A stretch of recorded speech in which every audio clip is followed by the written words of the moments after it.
The fire station looked like it had been forgotten by time. Paint peeled from the walls, and the faded Station 47 sign above the door swayed in the faint breeze. I stepped out of my car, the fog clinging to me like something alive. This was my first graveyard shift as a firefighter, and the place already felt wrong. Inside, Captain Miller barely glanced at me as I walked in. He was older, with deep-set eyes, and a face that looked like it had seen too much. "You're on time," he said, his voice flat. "Good, but things are different here at night." I didn't know what he meant, but I nodded anyway, trying to play it cool. The station was quiet. Too quiet. Just as I was about to ask him about my duties, the phone rang. The sharp, old-fashioned sound echoed through the room, making me jump. Miller froze, his hand tightening on the edge of the desk. "Should I grab that?" I asked, already moving toward it. "No!" His voice stopped me cold. He shot up from his chair and crossed the room in a flash, snatching the receiver off the hook. I watched as he pressed it to his ear. His face went pale. The voice on the other end was faint, distorted, like it wasn't coming from the real world.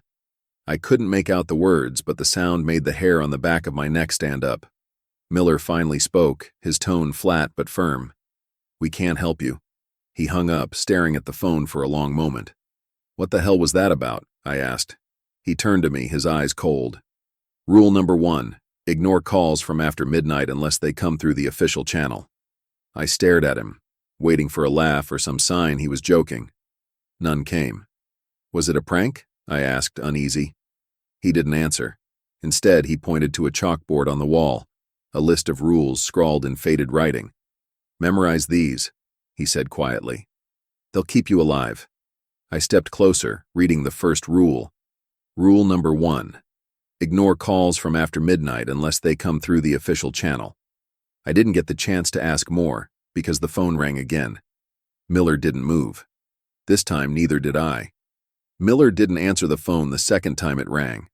He just stared at it until it stopped, the silence that followed feeling heavier than the ringing itself. He finally broke the tension with a curt nod toward the chalkboard on the wall. "Come here," he said, his voice low. I followed him, my boots scuffing against the old wooden floor. The board was smeared with chalky fingerprints, but the words were still legible, written in large, uneven handwriting.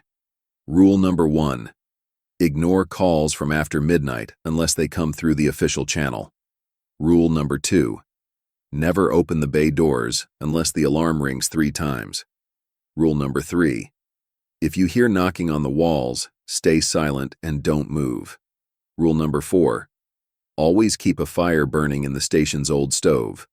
Rule number 5, if someone who isn't on duty comes inside, don't let them leave. I laughed nervously, glancing at him.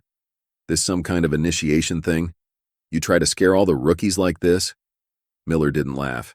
His expression didn't even change. "These aren't jokes, kid. You follow these rules or you don't survive the night. Simple as that." The way he said it made my stomach tighten. He was too serious, and I could feel my unease growing. I glanced at the other 2 firefighters in the station, seated at a table playing cards. Neither of them looked up or said a word. "What happens if you break them?" I asked, trying to keep my voice steady. Miller's jaw tightened, and for a second he didn't respond. Then, he pointed at rule number 3 with the stub of chalk still in his hand. "See that one?" he said. "Last guy didn't take it seriously, thought he'd check out what was making the noise." I waited, but Miller didn't elaborate. His eyes flicked to the far wall, and I followed his gaze. That's when I saw it, an old crew photo.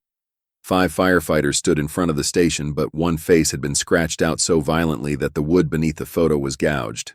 Beneath it, someone had scrawled, "He broke rule number 3. My stomach dropped. This wasn't hazing. At least, I didn't think it was. "Still think it's funny?" Miller asked, his voice hard. I didn't answer. My eyes were fixed on the scratched-out face in the photo, and suddenly, I wasn't so sure I wanted to know the truth. The fire station settled into an eerie stillness. The clock on the wall ticked softly, but the sound seemed impossibly loud in the quiet. I wandered the main floor, trying to shake off the unease that had been gnawing at me since I saw the scratched-out face in the crew photo. The other firefighters avoided me, keeping their heads low as they played cards in silence. Even Miller had disappeared somewhere into the back of the station, leaving me to my thoughts. It was too quiet. The station was surrounded by woods, and I couldn't even hear the rustle of leaves or the chirping of insects. Just silence. My boots echoed as I walked toward a dusty, "He broke rule number 3. I stared at it, my chest tightening. Before I could step away, I heard it, faint rhythmic tapping. It came from the far wall, a soft knock, knock, knock that sent a chill crawling up my spine. I froze, listening as the sound moved, tapping again, this time closer. Knock, knock, knock. It circled the room, traveling up the walls and across the ceiling. My breathing quickened as I turned toward the others. They weren't moving, not even a twitch. Their faces were pale, their eyes wide but fixed on the table in front of them. "Miller?" I called out, my voice trembling. No response. The tapping grew louder, sharper, like nails scraping against the wood. It stopped suddenly just behind me. Every instinct screamed at me to turn around, but rule number 3 flashed in my mind. If you hear knocking on the walls, stay silent and don't move. I squeezed my eyes shut, forcing myself to stand still. The air grew cold, heavy, as if something was leaning over me. Then I felt it, a soft, warm breath against the back of my neck. "Don't look," a voice whispered, low and hoarse. The tapping resumed, louder now, more frantic. It moved to the far end of the station, and the tension in the room shattered as Miller stormed in. "Don't break rule number 3, he growled. His eyes darted toward the walls, his face pale. I swallowed hard, the weight of the rule settling over me. This wasn't a prank. This place had rules for a reason. The station had finally gone quiet again. Too quiet.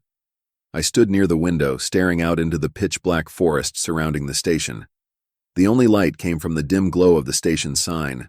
I tried to shake off the lingering chill from the tapping and Miller's warning, but my nerves were still raw. Then I saw it. A figure stumbling toward the station through the fog. "Hey, someone's out there," I called to the others, turning toward the main room. Miller appeared from the shadows, his face hard and unreadable.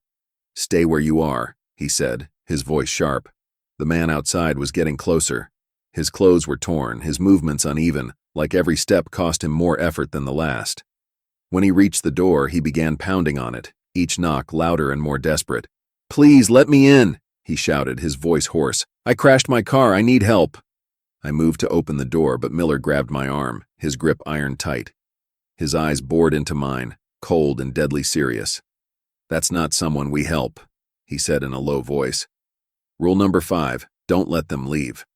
"What does that even mean?" I hissed, but Miller ignored me. He unlocked the door just enough to let the man step inside. The stranger stumbled in, clutching his arm. His face was pale, his eyes darting around the station, but he wouldn't look directly at any of us. "Can I use your phone?" he asked, his voice trembling. Miller shook his head. "No phone here. Sit down." The man hesitated but obeyed, his jerky movements unsettling. Something about him felt off. His breathing was too shallow, his posture too stiff. I turned for a second, grabbing a glass of water from the counter. When I turned back, the chair was empty. The man was gone. The door was still locked, the room silent, except for the faint creak of the chair where he'd been sitting. Miller calmly walked over to the door and locked it again. "That's why we follow rule number 5, he said, not even looking at me. What just happened?" I stammered, my heart pounding.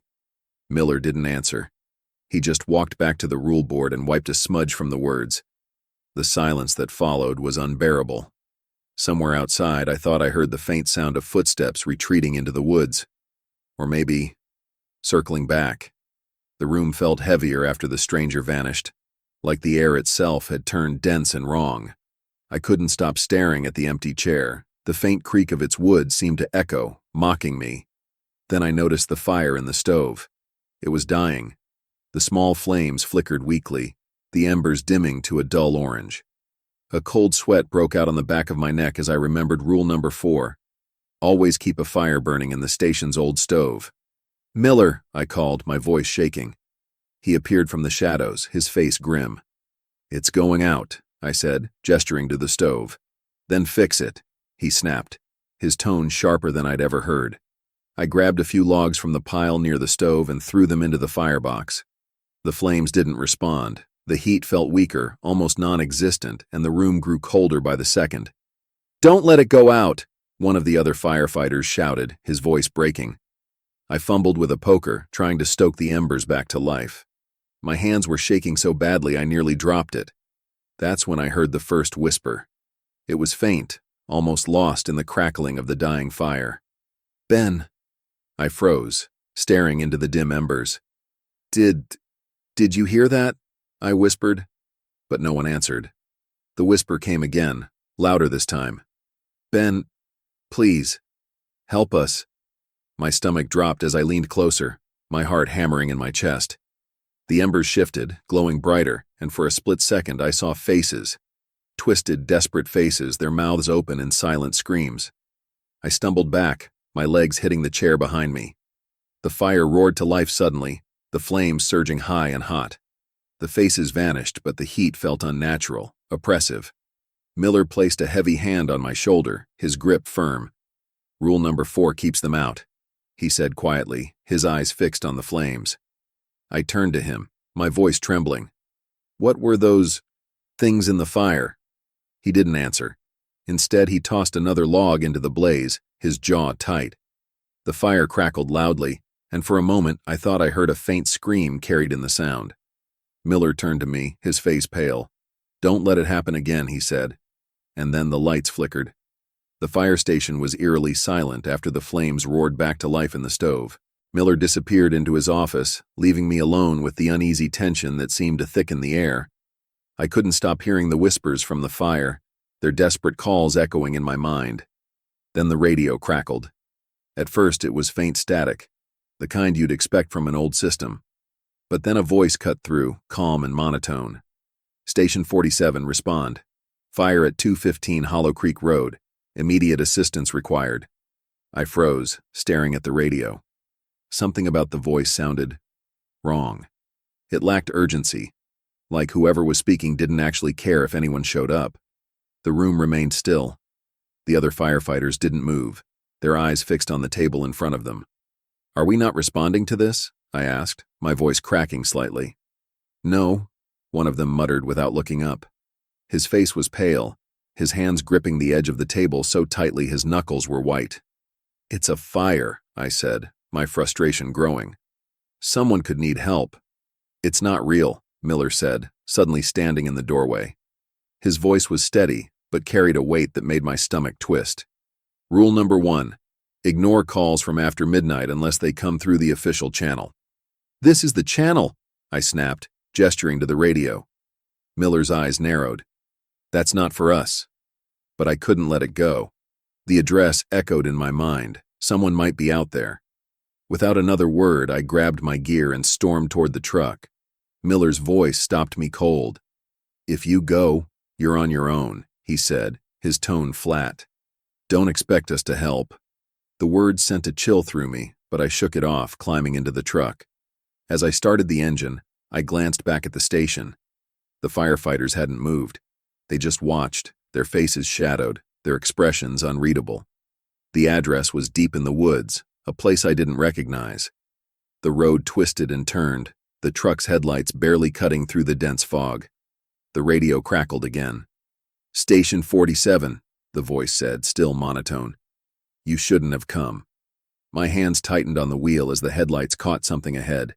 A house, engulfed in flames, stood in the clearing. But something was wrong. Figures stood in the fire, motionless, watching me. The flames towered high above the house, but they didn't behave like any fire I'd ever seen. Instead of dancing and shifting, the blaze seemed to hold its shape, its edges unnervingly still. Thick black smoke billowed upward, hanging heavy in the air without dissipating. The fire didn't crackle. It hissed, low and steady, like a living thing breathing in and out. I parked the truck at the edge of the clearing and stepped out, the oppressive heat hitting me immediately. But it wasn't just heat. It felt wrong. The air seemed to pulse, vibrating in a way that made my head throb. Then I saw them. At first, I thought the shapes in the fire were furniture or debris. But as I moved closer, I realized they were figures. People, or at least things shaped like people, stood motionless in the flames, their silhouettes sharp against the eerie glow. My gut twisted.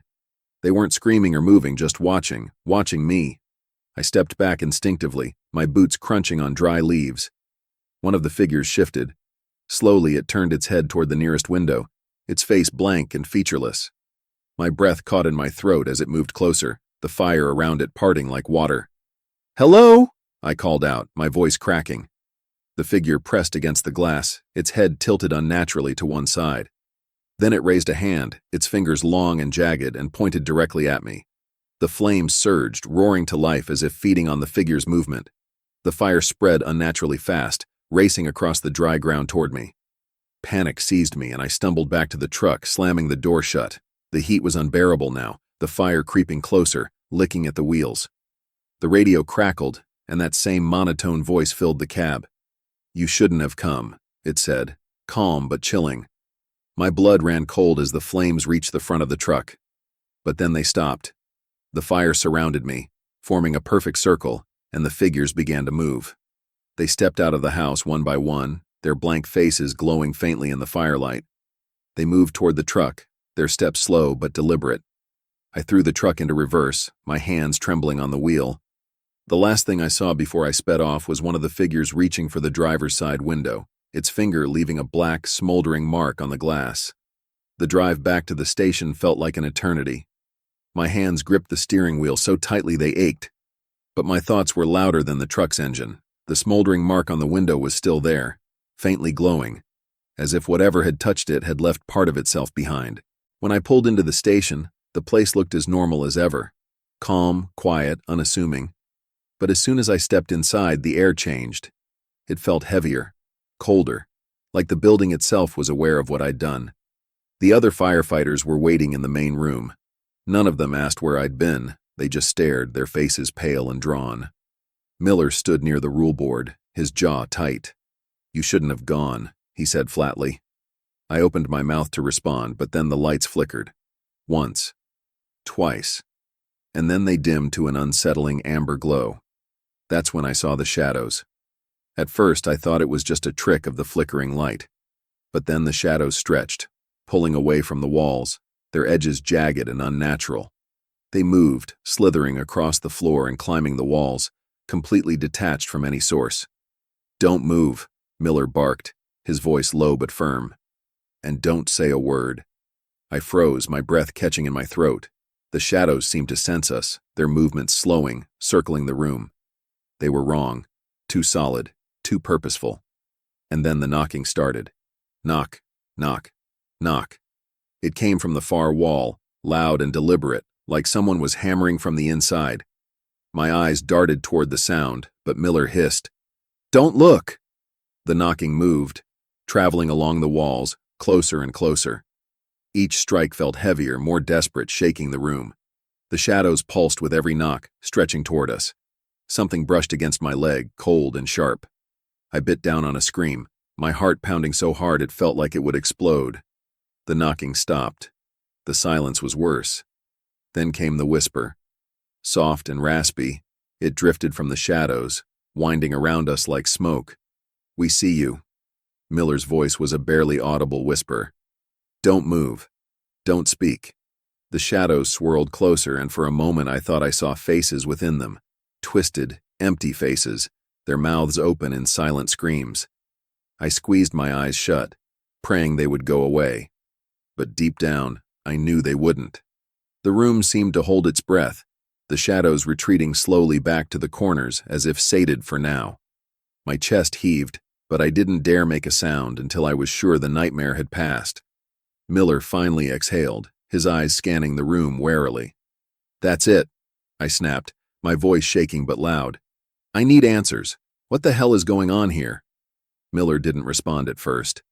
He wiped a hand over his face, the weight of his silence more unnerving than the shadows. "Tell me," I barked, stepping closer. "What are we dealing with? What's out there? Why these rules?" He sighed heavily, gesturing for me to sit at the table. "You think I like this kid? You think I want to be here?" He didn't wait for an answer. "This station, it's not normal. It's not just a firehouse. It's a gate." "A gate?" I repeated, my voice trembling. "Long before this station was built," Miller began, "there was a fire. They called it the Hollow Creek Blaze, biggest in the state's history. Took out an entire logging town. Men, women, children. No one made it out. He paused, his eyes darkening. No one knows how it started, but after the fire, things weren't the same. People reported screams in the woods, shadowy figures watching from the trees. I swallowed hard, the hairs on my neck standing on end. When they built the station here, Miller continued, they didn't know the ground was cursed. The first crew, they didn't last long. What do you mean? They broke the rules. Miller's voice dropped to a whisper. And the rules are the only thing keeping it at bay. Every rule protects us from what's out there, from what's waiting to get in. His words hung heavy in the air, the finality of them sinking deep into my chest. And the ones who follow the rules? I asked. Miller's eyes met mine, his face grim. It doesn't matter. The rules only delay the inevitable. Every crew gets taken eventually. I felt the blood drain from my face. Then why stay? He stood, his expression unreadable. Because leaving doesn't free you. Once you're here, the curse stays with you. You don't outrun it. A low groan echoed from the walls, and the lights flickered again. Don't break another rule, he said, his voice almost pleading. That's the only way to hold them off, for now. My stomach turned as a faint whisper curled through the air, the shadows rippling slightly. I didn't dare look at the walls. The knocking grew louder, sharp and deliberate, like fists pounding on the walls. It rattled the windows and vibrated the floor beneath my boots. My heart raced as I clenched my fists, resisting the urge to react. I could feel the others' tension, their breaths shallow, their bodies frozen in place. Make it stop, one of the firefighters whispered hoarsely, his voice barely audible over the relentless pounding. His name was Grant. He was younger than Miller, but older than me. His hands gripped the edge of the table, knuckles white, his eyes darting around the room like a trapped animal. Don't, Miller said through gritted teeth, his tone low but commanding. Stay silent. But Grant couldn't take it anymore. He slammed his fists on the table, the sound echoing through the room. Shut up, he yelled, his voice breaking. Just shut up. The knocking stopped. The silence that followed was deafening, heavier than the pounding ever was. The air grew colder, oppressive, like the room itself was holding its breath. Then the shadows moved. They slithered along the walls, breaking away from the corners, their jagged forms converging on Grant. He stumbled back, his wide eyes darting to each of us as if begging for help. No, wait, he started, but the shadows reached him first. They wrapped around him like tendrils, pulling him toward the darkest corner of the room. His screams were muffled as the shadows swirled, their forms twisting and writhing. Don't move, Miller barked, his voice shaking for the first time. I couldn't look away. Grant's arms clawed at the air, his legs kicking frantically as the darkness consumed him. His face was the last thing I saw, his mouth stretched open in a soundless scream, his eyes wide with terror, before he disappeared completely.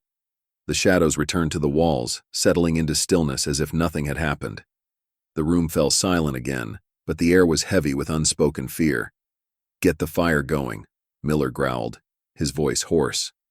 I stumbled to the stove, my hands trembling as I threw another log onto the dying flames. The whispers from the fire were louder now, clearer. Ben, they called soft and insistent. I froze, staring into the embers. I can't do this, I whispered. Miller grabbed my shoulder, his grip hard enough to hurt. You don't have a choice. Keep the fire burning or you'll be next. I nodded numbly, my sanity unraveling with each passing second. Behind me, the shadows pulsed, waiting. The station alarm shattered the fragile silence, its blaring ring cutting through the oppressive air. My heart leapt into my throat. 1, 2, 3. The bells echoed, signaling a fire. I turned to Miller, but his face was ashen, his eyes wide with something I could only describe as terror. No, he muttered, shaking his head. It's not real. Don't open the doors. What do you mean, not real? I shot back, adrenaline surging through me. The alarm went off. Someone needs help. Miller stepped forward, grabbing my arm. His grip was tight, almost bruising. Listen to me, that alarm isn't for us. Stay away from those doors. But I couldn't ignore it. The sound drilled into my head, relentless and insistent. A fire meant lives were at stake. My instincts screamed at me to act, to help, no matter what Miller said. I broke free of his grip and ran toward the bay doors. Miller shouted after me, his voice raw with panic. Ben, don't do this. You'll doom us all. His words did nothing to stop me. I reached the controls and hit the button. The doors groaned as they rolled up, the cold air from outside rushing in. What I saw froze me in place. The clearing outside wasn't dark anymore. It was ablaze. Flames licked at the edges of the trees, their light casting eerie shadows that seemed to move on their own. In the center of the inferno stood figures, their bodies engulfed in fire but eerily still. They weren't screaming or writhing. They just stood there, staring at the station with hollow, glowing eyes. "Close the doors!"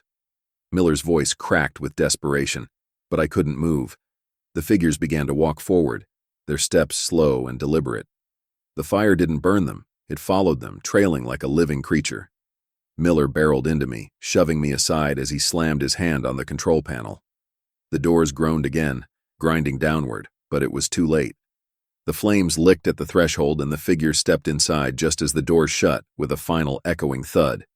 The temperature in the station spiked instantly, the air thick and choking. The shadows on the walls began to twist and writhe, taking on horrifying shapes. Miller turned to me, his face pale and drenched in sweat.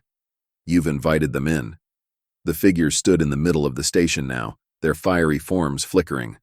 One raised a hand, pointing directly at me, and the lights went out. The station was plunged into total darkness, save for the fiery glow radiating from the figures now standing in the center of the room. Their hollow eyes burned with an unnatural light, their twisted forms radiating heat so intense it singed the air. "Get the fire burning again," Miller shouted, his voice hoarse with panic. I stumbled toward the stove, but the room felt wrong. Larger somehow, the walls farther away and the floor uneven beneath my feet. The shadows that had clung to the corners now swirled freely, stretching and writhing like living things. One of the fiery figures turned its head toward Miller. Without a sound, it raised an arm, and a jet of flame shot forward, enveloping him.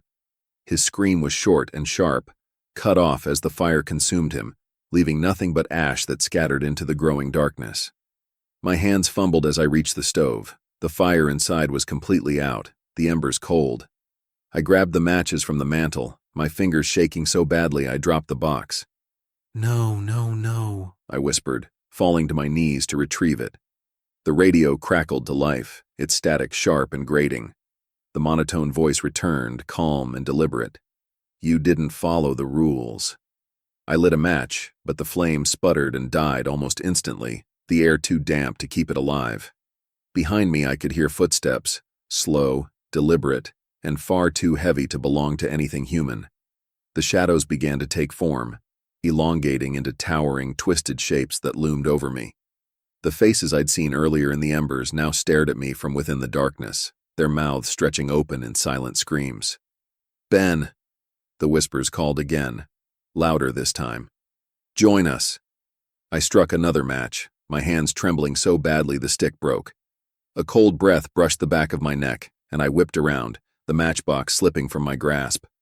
One of the fiery figures stood inches away, its glowing eyes fixed on mine. "Please," I choked out, backing into the stove. "I didn't mean to." The figure tilted its head, its hollow gaze unrelenting. Behind it, the other shadows closed in, their distorted forms pulsating like a heartbeat. The monotone voice from the radio came again, its final words like a death knell. "There are no second chances." The last match slipped from my fingers as the shadows engulfed me. The darkness didn't consume me all at once. It dragged me under slowly, letting me feel every second of my own unraveling. The heat was suffocating, the shadows cold, and the whispers deafening. Then everything stopped. I woke with a start, gasping for air. The station was silent again, the lights flickering back to life. The stove crackled warmly, its flames burning steady, as if nothing had happened. For a moment, I thought it had all been a nightmare. But then I noticed the changes. The rule board on the wall was clean, the chalk marks fresh and sharp as if someone had just rewritten them. The photo of the crew was back in its frame, but this time my face was scratched out. Beneath it, in jagged, smudged writing, were the words, "He broke rule number 4. My heart pounded as I stumbled back. "Miller?" I called, my voice hoarse. No one answered. The station was empty. I rushed to the door, yanking it open. Outside, the woods were gone, replaced by endless darkness, the ground beneath my feet stretching into nothingness. Behind me, the station alarm began to blare, the bells ringing 3 times in quick succession. I turned back, the room now bathed in an ominous red glow. The shadows returned, swirling alive, their whispers growing louder. Then I saw him, a new firefighter, standing in the doorway, wide-eyed and clutching his gear.